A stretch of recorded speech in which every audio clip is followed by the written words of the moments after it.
सुप्रभात विद्यार्थियों, आज हम अपनी बसंत पाठ्य पुस्तिका के पाठ 15 नीलकंठ का अध्ययन करेंगे।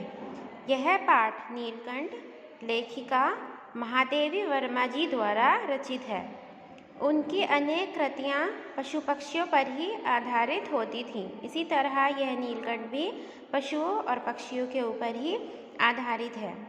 एक बार लेखिका महादेवी वर्मा जी अपने किसी रिश्तेदारी को रेलवे स्टेशन पर छोड़कर आ रही थीं। वहाँ से आते हुए उन्होंने देखा एक बड़े मियाँ की दुकान जो पक्षियों को बेचते थे।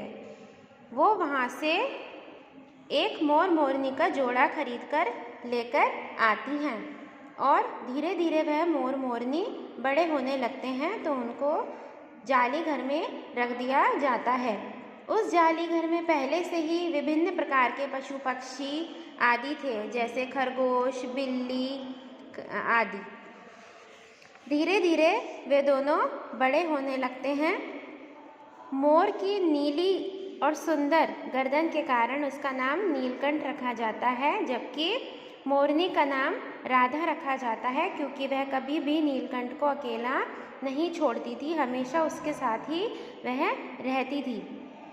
मोर भी अपने साथ के सभी पशु पक्षियों की रक्षा करता है। एक बार कहीं से जाली घर के पास एक सांप आ जाता है और खरगोश के बच्चे को अपने मुंह में दबा लेता है। तभी नीलकंठ उड़कर जाता है और मोर को चोंच मार मार कर घायल कर देता है और खरगोश के बच्चे को बचा लेता है और पूरी रात उसे अपने पंखों के नीचे बिठाए रखता है, ताकि उस खरगोश के बच्चे का डर बिल्कुल ख़त्म हो जाए।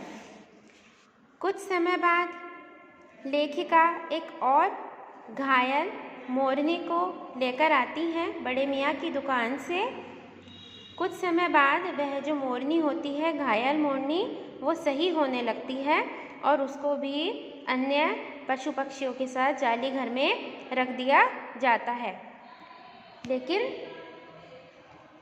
वह कुछ ईर्ष्यालु स्वभाव की होती है। उसको नीलकंठ का राधा के साथ उठना बैठना खेलना अच्छा नहीं लगता। वह चोंच मार मार कर नीलकंठ के अंडों को भी तोड़ देती है और कभी भी उसे राधा के साथ बैठने नहीं देती। वह अन्य पशु पक्षियों के साथ भी द्वेष की भावना रखती थी। उसका स्वभाव ही कुछ ऐसा था। लेकिन इन सब बातों के कारण नीलकंठ के जीवन में कुछ अशांति सी हो जाती है। वह हमेशा चुपचाप रहने लगता है और ना ही वो खेल पाता है, ना ही वो ढंग से खा पाता है। एक दिन क्या होता है कि नीलकंठ अपने प्राण त्याग देता है, मतलब वो मर जाता है।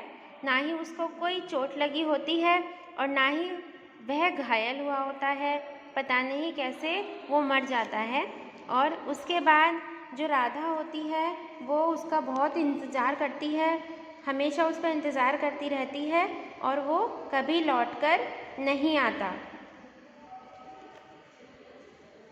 यही है नीलकंठ की कहानी।